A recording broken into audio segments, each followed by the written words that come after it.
Assalamualaikum warahmatullahi wabarakatuh.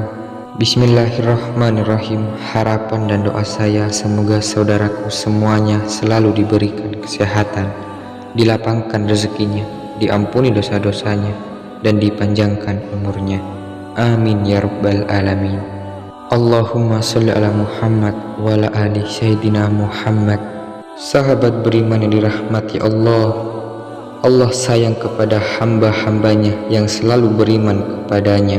Namun jarang sekali umat Islam yang memahami bahwa Allah itu akan menaikkan derajat hambanya. Dalam hidup ini kita harus sepenuhnya meyakini kesempatan di dunia ini hanyalah untuk beribadah, dikarenakan hidup di dunia ini bersifat fana atau sementara. Situasi kehidupan berputar seperti layaknya roda yang berputar. Ada kalanya kita berada di atas yang serba ada dan berkecukupan, tetapi ada kalanya kita berada di bawah yang tidak memiliki apa-apa, namun cukup untuk kita.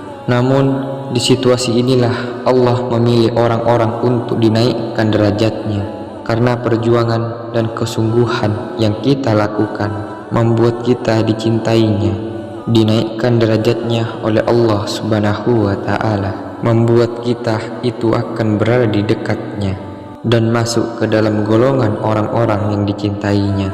Hal ini menghasilkan kebahagiaan, ketenangan, kedamaian, dan ketentraman dunia maupun akhirat yang digenggam oleh kita. Lalu apa saja tanda Allah akan menaikkan derajat seseorang? Yang pertama adalah dihadapkan dengan berbagai masalah.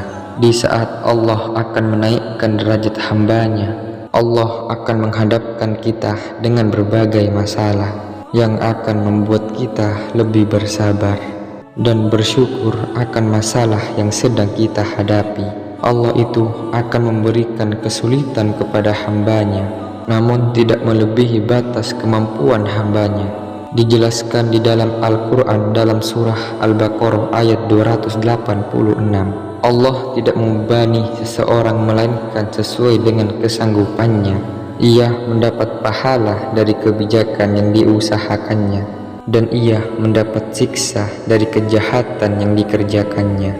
Mereka berdoa, "Ya Tuhan kami, janganlah Engkau hukum kami jika kami lupa atau kami tersalah.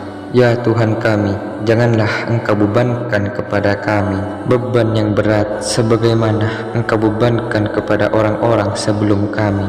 Ya Tuhan kami, janganlah Engkau pikulkan kepada kami apa yang tak sanggup kami memikulnya. Beri maaflah kami, ampunilah kami, dan rahmatilah kami. Engkaulah penolong kami, maka tolonglah kami terhadap kaum yang kafir." Dari ayat ini kita tahu bahwa batas kemampuan di setiap orang itu berbeda-beda dalam menghadapi ujian yang diberikan oleh Allah Subhanahu wa Ta'ala. Namun ayat ini menjadi acuan untuk kita agar kita memiliki beban hidup yang berat dan berada di situasi terpuruk sekalipun. Kita harus senantiasa berserah diri kepada Allah yang selalu memberikan kita kekuatan yang luar biasa. Kemudian selalu bersabar dan bersyukur dengan yang kita jalani, karena Allah sedang mengangkat derajat hambanya. Lalu yang kedua, dihadapkannya kita dengan orang-orang yang tidak menyukai kita. Pada fase ini kita diuji kembali dengan orang-orang yang tidak menyukai kita, hingga kita seakan berada di titik paling lemah, di mana kita sedang berusaha menjadi seseorang yang lebih baik lagi dari sebelumnya. Pasti banyak sekali orang-orang yang akan menzolimi kita hingga melukai kita. Ini adalah ujian yang sangat berat, dikarenakan kita juga hidup berdampingan dengan banyak orang. Situasi ini yang membuat kita harus lebih memahami keadaan dan situasi yang sedang kita hadapi, dan lebih melindungi diri agar tidak membenci orang lain, namun mendoakan yang terbaik untuk orang yang menzolimi kita. Ketika kita juga harus berusaha, kita juga harus selalu ingat bahwa semua hal ini terjadi dikarenakan kehendak Allah Subhanahu wa Ta'ala. yang sedang perhatian kepada kita, dikarenakan Allah menjauhkan kita dari orang-orang yang tidak baik bagi kehidupan kita. Maka dari itu kita harus selalu bersabar dan selalu meminta perlindungan kepada Allah yang Maha Pelindung. Kemudian yang ketiga, mengalami kesedihan yang tiada hentinya. Ketika mengalami kesedihan di situasi yang memiliki banyak masalah yang bertubi-tubi, yang membuat kita sedih yang berkepanjangan.